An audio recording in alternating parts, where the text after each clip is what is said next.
So let's just address the elephant that is in the room. The first thing that you're probably thinking is, Jack, why are you sitting inside wearing sunglasses in what is already a very dark room? And no, it is not because I am trying to become a BTEC neuro knowledge. It's because I have a migraine right now.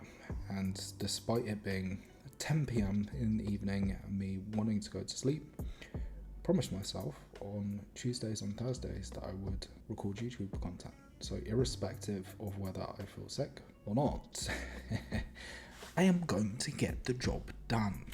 And this kind of leads me into the topic of the video today, which is what are the core qualities that you want to look for as a business owner in a closer. Now, I don't know whether you have tried to hire closers before, but it's tough. It's really, really tough. And a lot of this comes down to the marketing that is done to closers. They're given a false perception of what it's going to be like to work in high ticket sales. They're sold on the fact that they're only going to need to work 2 hours a day and they're going to be able to take calls from the beach in Bali or by the side of the pool, and off of the back of them doing those 2 hours of work, easily they're going to make 10k per month. You as a business owner, I as a business owner, potentially even you as a closer and I as a closer, know that that is not true. And so it can be really difficult for business owners to clearly understand and clearly decipher who are the people that I should be hiring and who are the people that I shouldn't be hiring. And so in today's video, I am going to give you all of the core traits that you should be looking out for when it comes to hiring a closer. Now, I know that your initial thought would be that, Jack, I should be going for somebody who is technically trained, has bought a bunch of courses, has a bunch of objection handling scripts memorized deep within their brain. And whilst, yes, you would be right in wanting to optimize for those character traits, I promise you, in the long term, they don't really count for much. The key thing, and I really do mean this, is the sole most important thing that you want to look for in a closer is somebody who is hungry. Hungry to the point that it borders on desperation, right? Like somebody who is, without a shadow of a doubt, going to go all in. And by all in, I'm talking about the closer who is going to be happy to work 10 hours a day, 11 hours a day, 12 hours a day. Me right now recording this video, and this whole concept for this video came from me feeling like shit, like absolute shit, and yet keeping my word, because this is the same approach that I took when I was working for Charlie. Irrespective of how I felt, I would always get the job done. You have to look for someone like that. Now, I know that you might be thinking, Jack, look, you're just using this as an opportunity to toot your own horn. Maybe you're right. I don't think you are, though. And the reason why I say that is because I have seen this time and time and time again. I have come across so many technically good closers who are just not able to make it work, who have bought all of the high ticket sales trainings that are available in the market, and yet they're still selling products that cost like 3k. And it's because of this lack of hunger.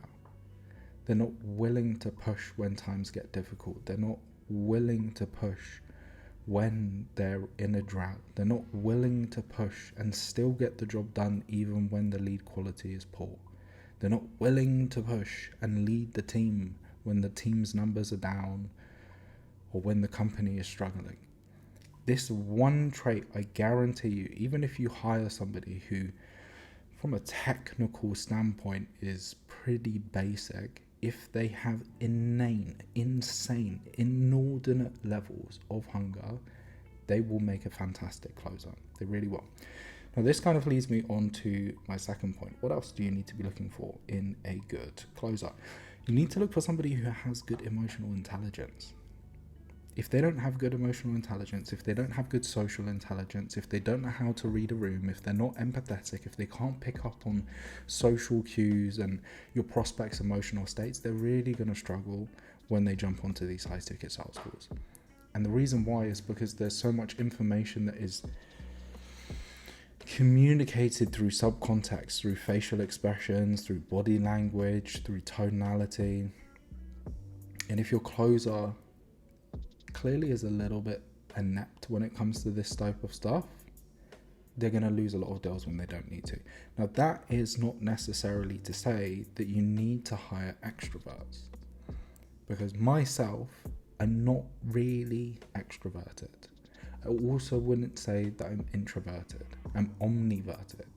And if you haven't heard of that term before, it means I know how to turn it on and be extroverted when I need to, and literally be the life of the party and the loudest person in the room.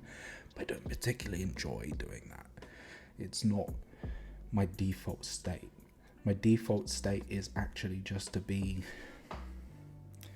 locked in a room at 10 p.m. on a Thursday night wearing sunglasses with mood lighting in the background. Obviously, I'm joking. But my point is, if you can find someone who's omniverted, they will do very well in sales, because they'll know how to turn it on and be super charismatic and dynamic in the conversation. But their predisposition most likely will be leaning in the direction of being introverted, which means that they are introspective, self-aware, have spent a lot of time processing their emotions, which in turn will enable them to be able to be good at processing other people's emotions. And most importantly, their default state will not be to talk, but rather be to listen. And you need closers who like to listen, because sales is all about collecting information and using that information to be persuasive, rather than just, forcing people to buy. And especially if you are working in B2B sales, you want to have a sophisticated closer, somebody who does orientate their style of sales around questioning and listening, as opposed to just making statements and pushing, right? So beyond this, definitely a key trait that any good closer has is their willingness to learn. You don't want to hire somebody who comes in and is like, I know everything. I've been through this person's program and this person's program and this person's program, who from the first week is starting to make changes to your sales process and isn't following the system that you've spent a year, 2 years, 3 years developing because they think they know best. That is the role of a sales manager. And even then, as a sales manager, you wouldn't take that approach, right? And so when it comes to my experience, I have seen a lot of closers believe that they are the finished product, but anybody who understands sales properly knows that it's a black hole. It does not end. You think you know what you know until you realize that there's still a lot more left to learn. And that makes sense, right? Because you're dealing with human psychology. So again, make sure that you are looking for closers who are constantly working on themselves, constantly developing their skills. Whether they're great at objection handling tracks, they probably need work with pre-handling objections, or they need work with improving their pitching ability, or active listening, or strategic questioning, or tactical authenticity, or tactical empathy. The list goes on and on and on. So another thing that will help you when you are in the interview process when it comes to hiring closers is look for closers who either have past experience being a business owner and subsequently they failed, or business owners, or closers I should say, who are aspiring to be a business owner. Now, I know that this can be a little bit of a fine line to walk, and this leads into my final point around, one of my final points around all of this, is when you find a closer who has a desire to get involved in business, they will be a lot more focused in on other aspects of the business when it comes to lead generation and how to go about refining processes and systems, which will take a lot of work off of your hands. But the other key thing is they will be a lot more autonomous. They will take care of themselves. They will see their role within the business as being effectively like a contractor, like they're contracted out to the business and they have their own business on the side, which means that they will push a lot harder and they will also work a lot harder because they will want to learn more and they will want to learn as much as they possibly can from you, because in doing so later down the line they will be able to use these skills. However, the caveat to this, which leads into the next point, is loyalty. You have got to be looking for closers who are loyal. And this is a very hard trait to discern whether someone is going to be loyal or not. The best way to make a judgment call on this is look at their past history. It annoys me so much. There are so many closers in the market who close with a business for 3 months and then they hop to another offer. And they close with that offer for 3 months and then they hop to another offer. And it happens time and time and time and time again.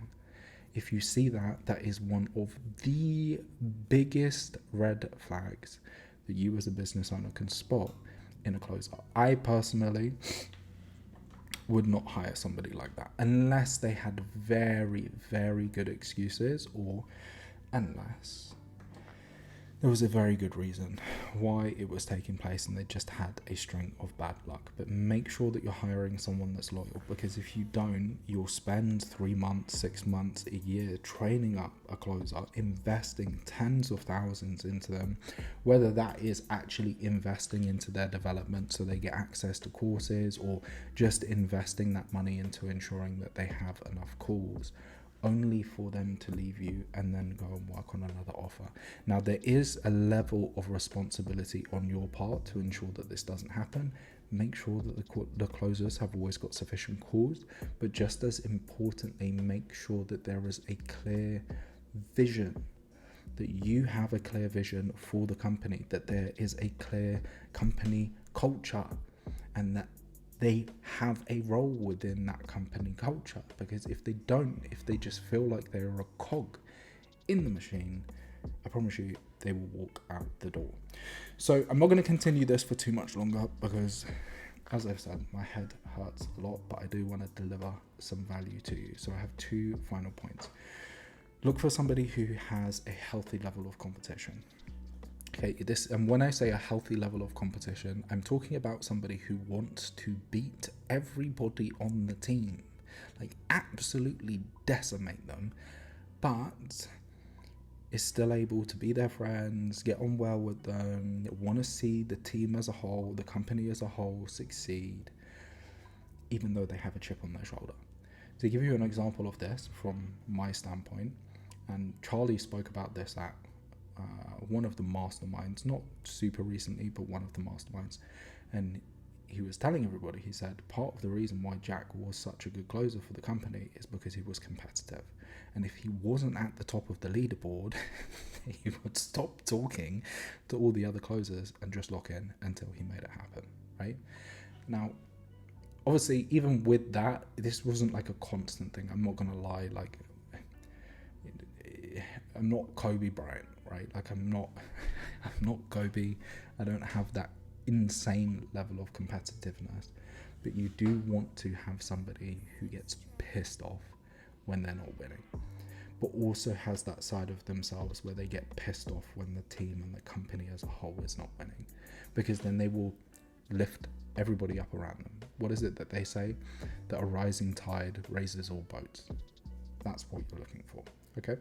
And the very last thing is look for somebody who is target driven. Closers are lazy. By nature, closers are very, very lazy. Closers are the jocks of the business world. Closers in your company are going to be the jocks. They don't want to do any admin. They don't really want to do any follow-up. They don't really want to have to pick up the phone on pre-qualified leads. They just want to close. They're just in it for the blood. They're in it for the glory. They're just in it for the sport. They just want to play the game.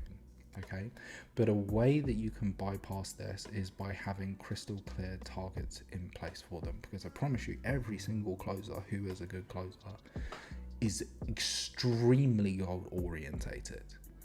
And so it's about striking the balance between knowing how well they can perform and then pushing them a few percent outside of that, maybe like 5%, 10% outside of that, and giving them a concrete target to work towards. And if you can consistently do that with incentives on a monthly basis, quarterly basis, yearly basis, however you want to structure it, you will get the best out of your closers. You really, really will.